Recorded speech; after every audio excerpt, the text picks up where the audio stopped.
नौकरा, यहाँ के दुकानदार, यहाँ के व्यापारी, समस्त क्षेत्र की जनता जिन्होंने लंगर भंडारे लगाए हैं, जिन्होंने पानी की सेवा करी है, उन सबका यहाँ पर धन्यवाद है। जो बाहर से प्रेस के मीडिया के लोग आए, उनका भी यहाँ पर धन्यवाद है। देखो मुद्दा क्या है कि पिछले 9 महीने हुए,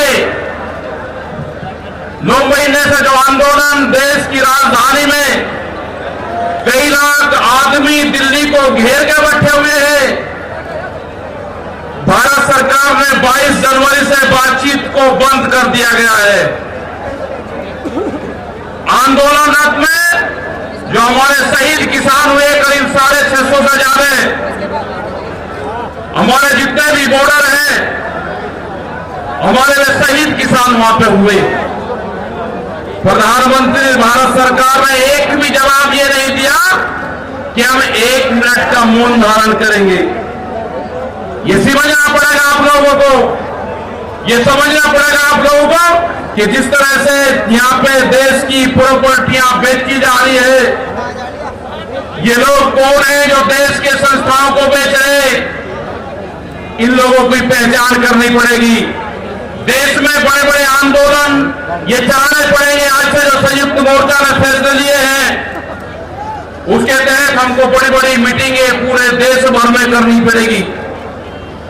अब ये मिशन काली मिशन उत्तर प्रदेश और ये नहीं उत्तराखंड, मिशन होगा संयुक्त मोर्चे का देश बचाने का। ये देश बचेगा, ये संविधान बचेगा। आज लड़ाई उस मुकाम पर आ गई कि देश के जो नौजवान हैं, जो 14 करोड़ लोग जो बेरोजगार हमारे साथी, हमारे बच्चे हुए हैं, ये आंदोलन उनके कंधों पे है। जिस तरह से एक चीज बेची जा रही है, 3 कानून भी उसी का ही एक हिस्सा है। कहना है कि यहाँ पे रेल और हवाई जहाज और हवाई अड्डे बेचे जाएंगे। किसने परमिशन दी? किसकी ताकत है कि देश की प्रॉपर्टियों को बेचोगे? आपने घोषणा पत्र में नहीं लिखा, देश की जनता को धोखा दिया। धोखा नंबर 1।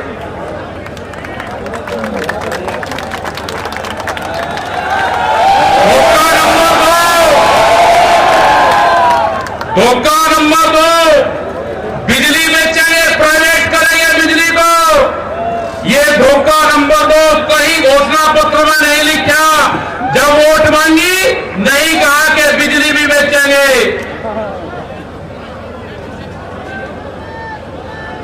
ये सड़क बेचेंगे, पूरी सड़कों पर टैक्स लगेगा और एनएच के आसपास 500 मीटर तक अपनी कोई चाय की दुकान और गुमटी भी नहीं लगा सकता।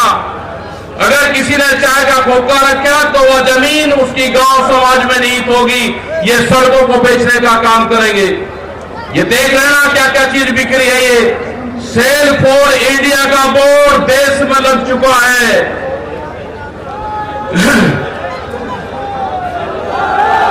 ये है एलआईसी, जो बड़ी कंपनी देश की, बैंक, ये सब बिखरे हैं। इनके खरीदार कोई और नहीं है, खरीदार अडानी और अंबानी है। ये बिखरे हैं सब। एफसीआई की जमीन जहां पे हमारा भंडारण होता था, वे पूरी जमीन, पूरे गोदाम अडानी को दे दिए गए हैं। पूरे एफसीआई के जो गोदाम है अडानी के कब्जे में है। आपके पास में, भारत सरकार के पास में कोई भी गोदाम अब नहीं बचा है। देश के बंदरगाह, पूरा जो समुद्र के तट थे 100 किलोमीटर तक एक कंपनी को बेच दिए। वे बंदरगाह भी बिके। ये भी आपको जानकारी होनी चाहिए। वहां पे जो मछली पालन किसान हमारा था, जो नमक का किसान हमारा था, सब खत्म हो गए। बड़े बड़े बंदरगाह वहां पे बिक चुके हैं।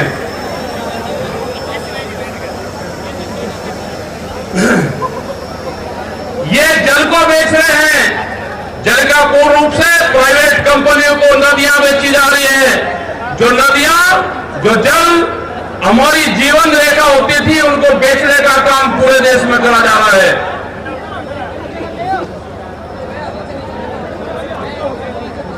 ये इंडिया ऑनलाइन सेल, मतलब कोई भी कीमत किसी भी चीज की लगा सकता है, भारत बिकाऊ है, ये भारत सरकार की पॉलिसी है।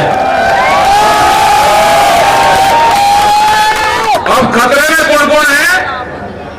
ओएनजीसी, बीपीसीएल, इस्पात, शिक्षा, प्राइवेट, जो चिकित्सा हो रही है, और देश के संविधान भी खतरे में है। जो बाबा भीमराव अंबेडकर का संविधान था वो भीड़ में बता जा रहा है, आप उसको भी बता रहे हैं कि बाबा भीमराव अंबेडकर का संविधान भी खतरे में है, उसको भी बचाना है।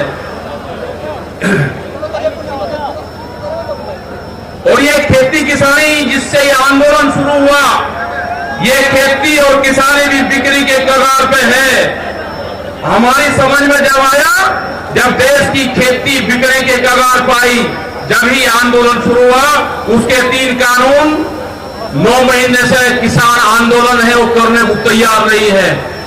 आज हालात ये है कि आपका 10 साल पुराना में आगे के 10 साल पुराना ट्रैक्टर नहीं चलेगा, वो भी इसी में आता है। आपको बैंक में कर्जा आप दुगना ले लो, आपको बैंक दुगना कर्जा दे देगा। आपको बैंक कहेगा कि गोल्डन कार्ड बना दिया, आप कर्जा ले लो, फसलों के भाव नहीं आपको देंगे।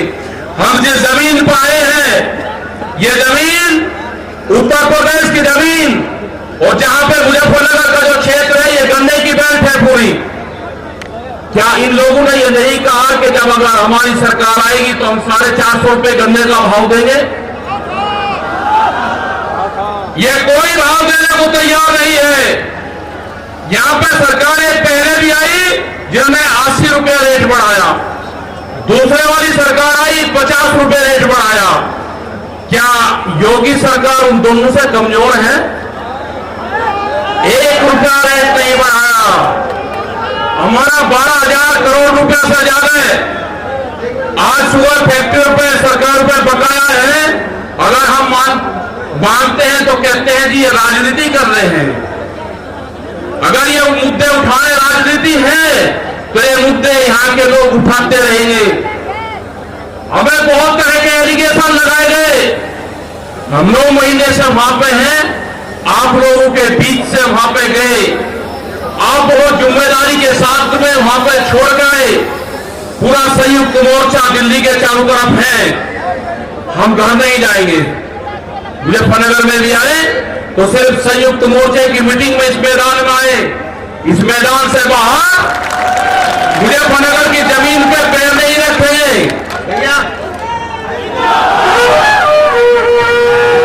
यहाँ पे मुजफ्फरनगर की जमीन पे हम पैर नहीं रखेंगे। हम गाड़ी से यहां से वापसी जाएंगे। जब ये आंदोलन फतेह होगा, इस किसान और देश के जवान की जीत होगी, जब ही हम यहां पाएंगे। अत्याचार बहुत है। यहां पे पुलिस फोर्स के लोग भी होंगे, यहां पे पुलिस फोर्स के लोग हैं, उनकी सैलरी 25 और 30 हजार रुपए है। ड्यूटी में 24 घंटे देंगे। मास्टर जो प्राइमरी का टीचर है उससे आधी सैलरी उनकी होगी। वे आवाज नहीं उठा सकते, उनकी आवाज को दबाया जाता है। उनका जो क्वार्टर है वो 500-600 फीट में है। उनके क्वार्टर बड़े बड़े, उनकी सैलरी भी टीचर के बराबर उनकी सैलरी हो। वे ड्यूटी देते हैं 24 घंटे।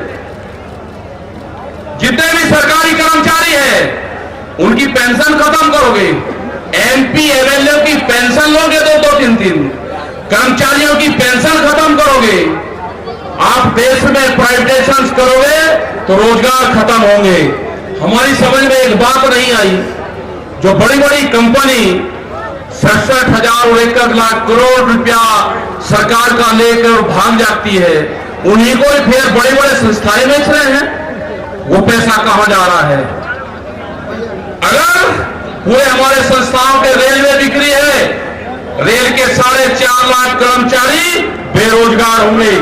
मैंने जो सफाई कर्मचारी है उनसे बातचीत करी, रेलवे के या किसी भी नगर पालिका के हो, 5 और 6 हजार रुपए में सफाई कर्मचारी धार्मिक समाज के लोग नौकरी करेंगे। यहाँ पे अगर ठेका पड़ता होगी तो रोजगार जाएंगे। अगर प्राइवेट कंपनी के हाथ में ये कंपनी आ जाएगी, जिस तरह से रेलवे गई 4.5 लाख कर्मचारी बेरोजगार होंगे। जो रेहड़ी पटरी के लोग अपना रोजगार चलाते थे, वे 4.5 करोड़ लोग हैं, वे बेरोजगार होंगे। बड़ी बड़ी एमेजॉन जैसी कंपनी आ रही है जो इस देश में व्यापार करेंगी, इस देश में मॉल खुलेंगे, वे हमारे मजदूर भाई कहां जाएंगे? ये उनकी भी लड़ाई है।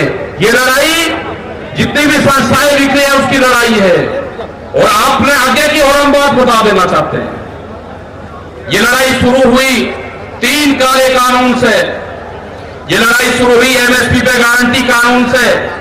हमने एक ही जिले का एक डाटा भारत सरकार को दिया, यहां उत्तर प्रदेश के अधिकारियों को दिया, यहां के मुख्यमंत्री को दिया। रामपुर जिले में जो मंसूरी धान की खरीद होती है वो बिहार में पैदा होता है, उसको बेचते हैं यहां पे। वो पंजाब जाता है, हरियाणा जाता है। बड़े व्यापारी का धान फसलें एमएसपी पे बिकती है, किसान की 10 से 15% बिकती है। ये आपको समझना होगा। पूर्ण रूप से फसलों के दाम नहीं तो वोट नहीं, ये नारा लगाना पड़ेगा। फसलों के दाम नहीं तो वोट नहीं। जब तक इस सरकार को वोट की चोट नहीं दोगे, ये दोनों बाहरी लोग हैं, इनको यहां से जाना होगा। अमित शाह, मोदी और योगी ये चुनाव जीत का है। ये उत्तराखंड से चुनाव जीत के प्रधानमंत्री बने, कोई ऐतराज नहीं। उत्तर प्रदेश की जमीन से जीत के गुजरात में गुंडागर्दी के दम पे आना हो, वहां पे पुलिस स्टेट है, वहां पे जीत के देश का प्रधानमंत्री बने, कोई ऐतराज नहीं है। लेकिन उत्तर प्रदेश की जमीन पे ये दंगा करवाने वाले लोग हैं, इनको यहां पे बर्दाश्त यहां की जनता नहीं करेगी। ये मिशन जो संयुक्त मोर्चे का है ये तय हो चुका है। और हम वो 28 तारीख की याद आप सबको याद होगी, वो 28 तारीख की याद भी याद कर लेना। वहां पे ना मुसलमान बचना था, ना सरदार भाई बचना था, और ना देश का किसानी झंडा बचना था। उस रात को देश में आंदोलन का कत्लेआम होता, उसके बाद में देश में कोई आंदोलन नहीं हो सकता था। वे 148 लोग वहां पे थे और 8000 की पुलिस और गुंडे के तत्व पे वहां पे कब्जा करने की नीयत थी। लेकिन वे बहादुर लोग वहां पे थे जो 20 मिनट के बाद ही जो वहां से घोषणा हुई, वे 20 मिनट बहुत महत्वपूर्ण थे। जब देश की जनता साथ में खड़े हुई, जब हमने जन मांगा तो कंडेला खाद हरियाणा, पूरा हरियाणा खाद सड़कों के ऊपर था, पूरा उत्तर प्रदेश सड़कों के ऊपर था। ये तरह का तोड़ने का काम करेंगे, हम जोड़ने का काम करेंगे। ये सरकारें आपसे फिर वादा लेकर जाते हैं कि वहां पे अगर हमारी कब्रगाह वहां पे बढ़ेगी, हम मोर्चा नहीं छोड़ेंगे। अगर हमारे शहीद होना पड़ेगा तो हम मोर्चे पर होंगे, या तो जीत का आएंगे, बगैर जीतते नहीं आएंगे वापसी।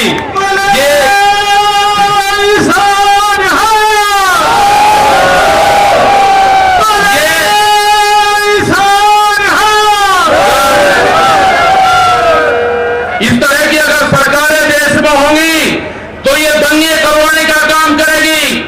पहले भी नारे लगते थे जब टिकैत साहब थे, अल्लाहू अकबर, अल्लाहू अकबर, ये नारे लगते थे। हर हर महादेव और अल्लाहू अकबर के नारे इसी धरती से लगते थे। ये नारे हमेशा लगते रहेंगे, ये नारे हमेशा लगते रहेंगे। दंगा यहां पर नहीं होगा। ये तोड़ने का काम करेंगे, हम जोड़ने का काम करेंगे। किसी गलत फहमी में मत रहना। ये देश हमारा है, ये प्रदेश हमारा है, ये जिले हमारे हैं।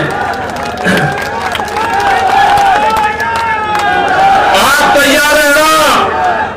ये कहते हैं कि लाल किले पे किसान गया, अगर लाल किले पे नहीं, किसान तो अगर जाता तो पार्लियामेंट पे जाता जहां पे कानून बने हैं। लाल किले पे धोखे से लेके गए हैं आप हमको, हमारे लोग नहीं गए। धोखे से लेके आप लोग गए हैं। क्या कोई देश की एजेंसी है कि जो उसको जांच कर दे? क्योंकि कोई एजेंसी बोलने को तैयार नहीं है। पूरे देश पे इनका कब्जा हो चुका है, पूरी एजेंसियों पे। देश में कैमरा और कलम पे बंदूक का पहरा है। कैमरा और कलम पे किसी प्रेस की हिम्मत नहीं कि वो किसान के पक्ष में दिखा दे, निगेटिव दिखाते हैं बहुत प्रेस के लोग। तो इन सब लोगों को आपको ध्यान रखना है, ये आंदोलन जारी रहेगा। वो 28 तारीख की जो काली रात है उसको आप याद करते रहना। हम वहां से हटेंगे नहीं, किसी भी कीमत पर वहां से जाएंगे नहीं। देश के नौजवानों का रोजगार का सवाल है। 450 रुपया क्विंटल गन्ने का भाव की बात करी थी, वो चाहिए हमको फसलों पे एमएसपी की गारंटी चाहिए। प्रधानमंत्री ने कहा कि 2022 में फसलों के रेट दुगने होंगे, आमदनी दुगनी होगी। 3 महीने की बात रहेगी है, 1 जनवरी से बिकने वाली फसलें दुगने रेट पर बेचेंगे। ये प्रचार हम करेंगे, हम जाएंगे देश की जनता के बीच में, पूरे देश में संयुक्त मोर्चा आंदोलन करेगा। और हमने बार बार कहा कि हमारे पंच भी यही है, हमारा मंच भी वही है। आपने बात सुनी, ये 20 लाख से ज्यादा लोग मुजफ्फरनगर की जमीन पाए, इन सब का बहुत बहुत धन्यवाद, सभी वॉलंटियरों का धन्यवाद। अभी हमारे कुछ लीडर रह रहे हैं, आप उनकी बात सुनोगे। धन्यवाद। जय हिंद, जय भारत। वाहेगुरु जी का खालसा, वाहेगुरु जी की फतेह।